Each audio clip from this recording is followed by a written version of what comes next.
ইতিমধ্যেই আমরা 2.1 রাখছি কাঠ পর্যন্ত অঙ্ক করেছি। যারা এর আগে দেখেনি তারা পূর্ববর্তী অঙ্কগুলো দেখে আসতে পারো। আর আজ আমরা রিয়াজ সাহেবের অঙ্ক নিয়ে আলোচনা করবো। রিয়াজ সাহেব কিছু টাকা ব্যাংকে জমা রেখে 4 বছর পর 4,760 টাকা মুনাফা পান। ব্যাংকের বার্ষিক মুনাফার হার 8.5 টাকা হলে তিনি ব্যাংকে কত টাকা জমা রেখেছিলেন? দেখো এখানে হার দেওয়া আছে, বছর দেওয়া আছে, আর আয়ের মান দেওয়া আছে। তাহলে আর আমাদের কি লাগে পীর মান বের করতে? এখন দেখো এখানে মুনাফা আয় সমান 4,760 টাকা, সময় এন সমান 4 বছর, মুনাফার হার আর সমান 8.5%। আমরা জানি আসল পি সমান আয় বাই আর। দেখো আয়ের মান বসেছে 4,760, এন এর মান বসেছে 4, আর আর এর মান বসেছে 8.5। আর এই যে উপরে 100 আসছে, উপরে কিভাবে 100 আসছে দেখো তোমরা। এই যে উপরে 8.5 এইটা আসছে, দেখো এই যে এখানে দেখছো যে তোমার উপরে যে সংখ্যাটা আসছে, নিচে যে 4,760 গণিত 8.5/100। এই নিচে তো এইভাবে 100 থাকতে পারে না, নিচে তো এইভাবে থাকবে না। এই 100টা এইভাবে যদি কোনো সংখ্যা থাকে সেই 100টা চলে উপরের সাথে। যেমন ভাবে দেখো 5/3/2, এই দুইটা যদি এভাবে পড়ে থাকে সেই দুইটাও চলে যাবে ভাগ প্রক্রিয়া। এইভাবে থাকলে সেই অঙ্কটা নিচের দিকে, নিচের অংশটা 100টা উপরে চলে যায়, উপরে বসছে। অর্থাৎ 8.5% মানেই নিচে 100, সেই 100টা চলে গেছে উপরে। এই যে 8.5% ছিল, সেই 8.5%-এর পার্সেন্টটা চলে গেছে উপরে। এই যে উপরে চলে গেছে, দেখতে পাচ্ছ? তাহলে আমরা এখানে কাটাকাটি করছি। দেখো কাটাকাটি করার পর, দেখো কাটাকাটি করার পরে এইটা 4 দিয়ে আমরা এদিকে কেটেছি 25, আর এটা দিয়ে এটাকে ভাগ করে দিছি। একবার এটা আর এটা গুণ করেছি, করে 8.5 দিয়ে ভাগ করে দিচ্ছি। ক্যালকুলেটর টিপি দিয়ে আমাদের আসল আসছে 14,000 টাকা। অর্থাৎ রিয়াজ সাহেব ব্যাংকে 14,000 টাকা জমা রেখেছে। এবার আমরা 10 নম্বর অঙ্কটা নিয়ে আলোচনা করব। 10 নম্বর অঙ্কটা একটু বড়। শতকরা বার্ষিক যে হারে কোনো মূলধন 6 বছরে মুনাফা মূলধনে দ্বিগুণ হয়। শতকরা বার্ষিক যে হারে কোনো মূলধন 6 বছরে মুনাফা মূলধনে দ্বিগুণ হয়। কি তোমাদের কাছে খটকা লাগছে? এমন অঙ্ক এর আগে করেছো তাই না? হ্যাঁ, আমরা এমন অঙ্ক করেছি। দেখো 7 নম্বর অঙ্কটা, বার্ষিক শতকরা কত মুনাফা হয় কোন আসল 8 বছরে মুনাফা আসলে দ্বিগুণ। আর 8 বছরের ওইটাই এখানে বলছে 6 বছরে মুনাফা মূলধনে দ্বিগুণ। তাহলে ওই 7-এর মতন করে আমরা 7-এর মতন করে এখানে 10 নম্বরের প্রথম অংশটা আমরা আগে করব। দেখো 10 নম্বরের প্রথম অংশটা আমরা যদি করি, তাহলে এখানেও দেখো ওখানে আমরা আগে ধরেছিলাম ধরি আসল 100 টাকা। 6 বছরের মুনাফা আসলে দ্বিগুণ সমান 100 গুণিত 2 সমান 200 টাকা। 6 বছরের মুনাফা 200 মাইনাস 100/100, সময় এন সমান 6 বছর। আমরা জানি এন সমান, আমরা জানি আর সমান আই বাই পি এন। আয়ের মান কত? 100। আয়ের মানে দেখো 100 বাড়িছে 100, এই যে। তারপরে কি পির মান 100। আর এই যে 100 কোথায় পেলা? এই 100 আগে বলেছি যে এই যে এখানে আমরা যখনই আর এর মান বের করব তখন এই পার্সেন্ট বসবে।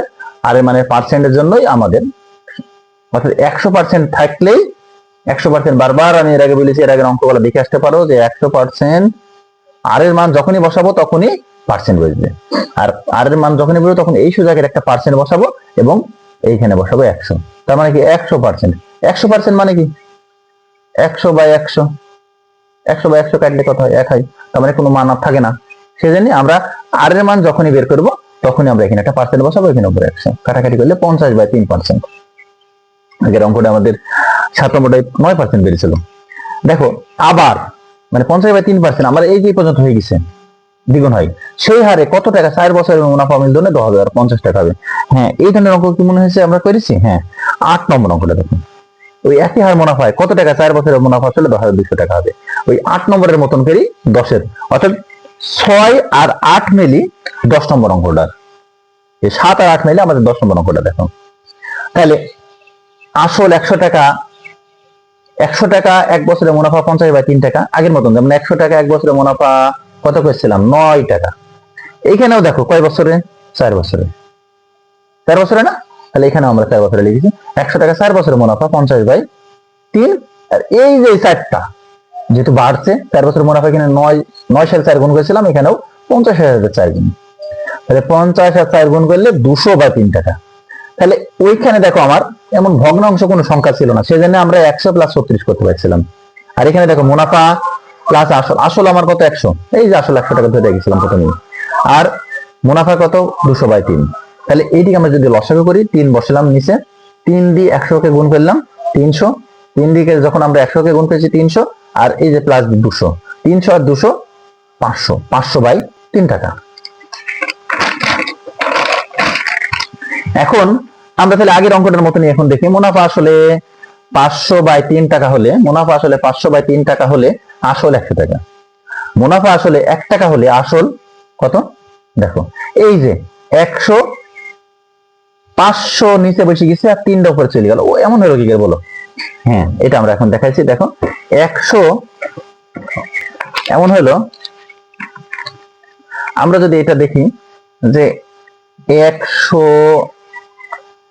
উপরে 100 নিচে 500 বাই 3, 500 বাই 3 হয়েছে, দেখছো? 100 উপরে 100 নিচে হবে 500 বাই 3। তাহলে এই আগে অঙ্কটাতে আমরা বললাম যে এইভাবে যদি নিচে 3 থাকে সেই 3টা চলে যাবে কোথায়? উপরের সাথে। তাহলে হয়ে যাচ্ছে কি 100 গণিত 3 আর নিচে 500, বুঝছো? এই নিচে 3টা সবসময় চলে যাবে কার সাথে? উপরের সাথে চলে যাবে। তাহলে 100 বাই 500 গণিত 3, হ্যাঁ 100 গণিত 3 বাই 500। মুনাফা আসলে 2050 টাকা হলে, মুনাফা আসলে 2050 টাকা হলে আসল দেখো 100 গণিত 3 বাই গণিত 2050 বাই 500। আমরা কাটাকাটি করলাম 2050, এখানে আমরা দেখো কাটাকাটি করেছি কি কি, আগে প্রথমে 0 আমরা কেটে নিয়েছি, 2 শূন্য 2 শূন্য, এখানকার 2 শূন্য 2 শূন্য কেটে নিয়েছি, 5 থাকলো। 5 দিয়ে আমরা 2050 কে কাটিয়েছি, কাটার পরে দেখো 410 চলে এসেছে। 5 দিয়ে 2050 কে কাটলে 410, 410 কে 3 দিয়ে গুণ করলে 1230, অতএব নির্ণয় আসল 1230 টাকা। তোমরা যারা ইতিমধ্যে আমাদের চ্যানেলের সাথে যুক্ত হয়েছে তাদেরকে ধন্যবাদ, আর যারা এখনো আমাদের চ্যানেলের সাথে যুক্ত হয়নি তারা সাবস্ক্রাইব করে আমাদের পাশে থাকা বেল আইকনটি অন করে দেবে। ধন্যবাদ সবাইকে।